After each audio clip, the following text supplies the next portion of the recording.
साथियों, मुझे ये भी जानकारी दी गई कि तेजपुर यूनिवर्सिटी नॉर्थ ईस्ट की बायोडायवर्सिटी और रिच हेरिटेज को संरक्षित करने का भी अभियान चला रही है। नॉर्थ ईस्ट के आदिवासी समाज की वो भाषाएं जिन पर विलुप्त होने का खतरा है, उनको डॉक्यूमेंट करना बहुत सराहनीय काम है। इसी तरह संत श्रीमंत शंकरदेव जी की जन्मभूमि नौगांव के बाताद्रव स्थान में सदियों पुरानी लकड़ी पर उकेरी गई कला का उसका प्रिजर्वेशन हो या फिर गुलामी के कालखंड में लिखी गई असम की किताबों और पेपर्स का डिजिटीकरण हो, आप वाकई इतने विविध कामों पर लगे हुए हैं। कोई भी इसको सुनेगा उसको गर्व होगा कि इतना दूर हिंदुस्तान के पूर्वी छोर पर तेजपुर में ये तपस्या हो रही है, साधना हो रही है। आप वाकई कमाल कर रहे हैं। साथियों, मैंने जब इतना कुछ जाना तो मन में ये सवाल भी आया कि स्थानीय विषयों पर, स्थानीय आवश्यकताओं पर इतना काम, इतनी रिसर्च करने की प्रेरणा आपको कहां से मिलती है? इसका जवाब भी तेजपुर यूनिवर्सिटी कैंपस में ही है। अब जैसे आपके हॉस्टल्स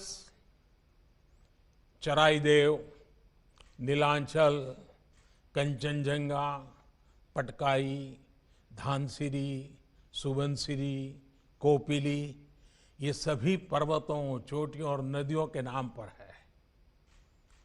और ये सिर्फ नाम नहीं है, ये जीवन की जीती जागती प्रेरणा भी है। जीवन यात्रा में हमें अनेक मुश्किलों, अनेक पर्वतों का सामना करना पड़ता है, कई नदियों को पार करना पड़ता है। एक बार का काम नहीं होता। आप एक पर्वत चढ़ते हैं तो फिर दूसरे की तरफ बढ़ते हैं।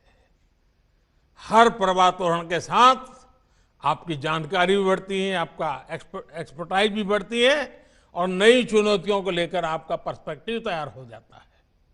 इसी तरह नदियां भी हमें बहुत कुछ सिखाती है।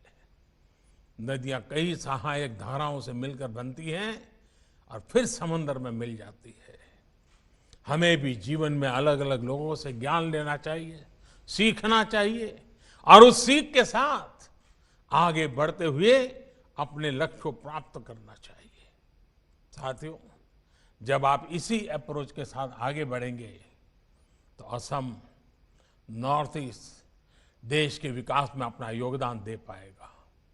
आपने देखा होगा, कोरोना के इस काल में आत्मनिर्भर भारत अभियान हमारी वोकैबुलरी का अहम हिस्सा हो चुका है।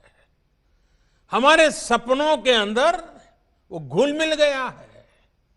हमारा पुरुषार्थ, हमारे संकल्प, हमारी सिद्धि, हमारे प्रयास, सब कुछ उसके इर्द गिर्द हम अनुभव कर रहे हैं। लेकिन आखिर ये अभियान है क्या? आखिर बदलाव क्या हुआ रहा है? क्या ये बदलाव सिर्फ रिसोर्सेज में है? क्या ये बदलाव सिर्फ फिजिकल इंफ्रास्ट्रक्चर में है? क्या ये बदलाव सिर्फ टेक्नोलॉजी में है? क्या बदलाव सिर्फ बढ़ती इकोनॉमिक और स्ट्रेटेजिक माइट का है? ऐसे हर सवाल का जवाब हाँ में है। लेकिन इनमें से भी जो सबसे बड़ा परिवर्तन है वो है इंस्टिंक्ट का, एक्शन और रिएक्शन के नजरिए का है। हर चुनौती, हर समस्या से निपटने का हमारे युवा देश का अंदाज, देश का मिजाज अब कुछ हटकर है। इसका एक ताजा उदाहरण तो अभी हमें क्रिकेट की दुनिया में देखा है। आप लोगों में से बहुतों ने भारतीय क्रिकेट टीम के ऑस्ट्रेलिया टूर को फॉलो किया होगा। इस टूर में क्या क्या चुनौतियां हमारी टीम के सामने नहीं आई। हमारी इतनी बुरी हार हुई, लेकिन उतनी ही तेजी से हम उभरे भी और अगले मैच में जीत हासिल की। चोट लगने के बावजूद हमारे खिलाड़ी मैच बचाने के लिए मैदान पर डटे रहे। चैलेंजिंग कंडीशंस, इसमें निराश होने के बजाय हमारे युवा खिलाड़ियों ने चैलेंज का सामना किया, नए समाधान तलाशे। कुछ खिलाड़ियों में अनुभव जरूर कम था, लेकिन हौसला उतना ही बुलंद दिखा। उनको जैसे ही मौका मिला, उन्होंने इतिहास बना दिया। एक बेहतर टीम को अपने टैलेंट और अपने टेम्परामेंट में वो ताकत थी जिससे उन्होंने इतने अनुभवी टीम को, इतने पुराने खिलाड़ियों की टीम को पराजित कर दिया। युवा साथियों, क्रिकेट के मैदान पर हमारे खिलाड़ियों की ये परफॉर्मेंस सिर्फ स्पोर्ट्स के लिहाज से इंपॉर्टेंट नहीं है, एक बहुत बड़ा लाइफ लेसन भी है। पहला लेसन ये कि हमने अपनी एबिलिटी पर विश्वास होना चाहिए, कॉन्फिडेंस होना चाहिए। दूसरा लेसन हमारे माइंडसेट को लेकर है। हम अगर पॉजिटिव माइंडसेट से लेकर आगे बढ़ते हैं तो रिजल्ट भी पॉजिटिव ही आएगी। तीसरा और सबसे अहम लेसन, अगर आपके पास एक तरफ सेफ निकल जाने का ऑप्शन हो और दूसरी तरफ मुश्किल जीत का विकल्प हो, तो आपको विजय का ऑप्शन जरूर एक्सप्लोर करना चाहिए। अगर जीतने की कोशिश में कभी कभार असफलता भी हाथ लगे तो इसमें कोई नुकसान नहीं है। रिस्क लेने से, प्रयोग करने से डरना नहीं है।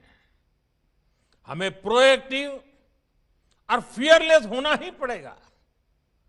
हमारे भीतर जो फेल्यूर का डर होता है, हम जो अननेसेसरी प्रेशर अपने ऊपर लेते हैं, उससे जब आप बाहर निकलेंगे तो फियरलेस बनकर उभरेंगे भी।